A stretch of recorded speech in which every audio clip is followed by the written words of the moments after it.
Maintenant, je donne la parole à la ministre de la Femme, Famille et Diversité des Sexes de Sénégal, Madame Salimata Diop. Madame le ministre, vous avez la parole. Je vous remercie, Madame la Présidente. Madame la Présidente, permettez-moi, à l'entente de mon propos, de vous dire tout mon plaisir de porter la voix du Sénégal à cette 62e session de la Commission de la condition de la femme et de vous féliciter pour le professionnalisme avec lequel vous conduisez nos travaux. Ma délégation souscrit aux déclarations faites par la Gambie et l'Égypte, respectivement au nom du groupe africain ainsi qu'à celui du groupe des 77 et de la Chine. Cela dit, je tiens à saluer la pertinence du thème de cette année, en ce qui nous offre l'opportunité de faire le point et d'approfondir la réflexion sur les stratégies et mécanismes performants à mettre en place en la matière. Ces sessions revêtent une importance particulière pour mon pays, dont la population est majoritairement féminine à 50,1% et rurale à 54,8%.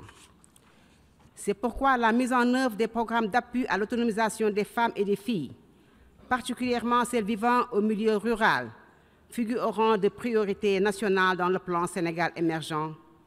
Le dit plan est en parfaite cohérence avec les agendas 2063 et 2030, notamment avec l'ODD 5.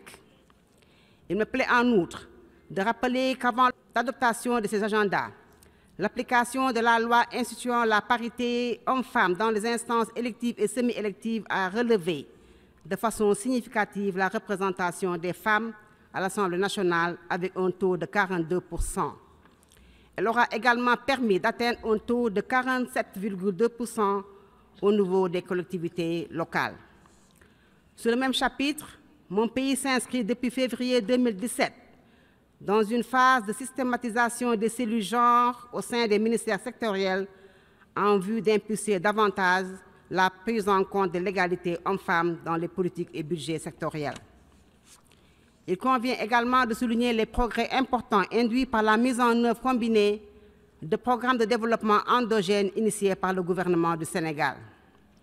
Il s'agit notamment du programme d'urgence de développement communautaire BUDC, dont les interventions en milieu rural ont permis d'améliorer la mobilité par la réalisation des milliers de kilomètres de pistes de production, l'accès à l'eau potable, à l'électrification, aux infrastructures et services sociaux de base, sans oublier les équipements pour l'allègement des travaux de femmes ont facilité la vie à des millions de ménages vivant en zone rurale.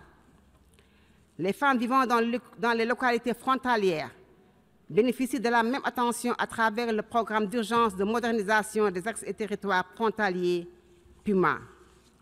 En milieu urbain, le pendant du PUDC, à savoir Promoville, intervient pour adresser, entre autres, les contraintes qui freinent l'autonomisation de la femme.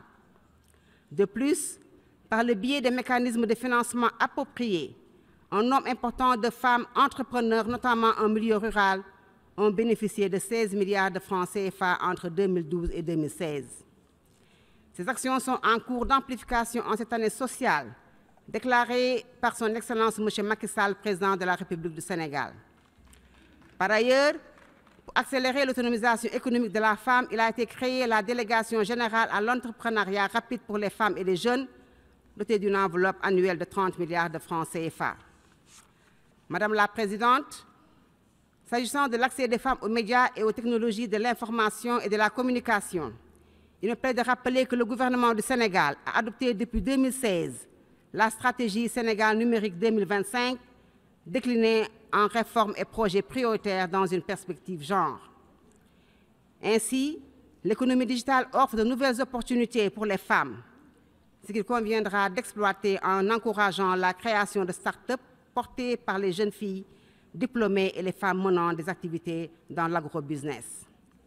Je voudrais conclure mon propos en réitérant les engagements de mon pays à continuer à œuvrer pour l'autonomisation de la femme. Je vous remercie de votre aimable attention.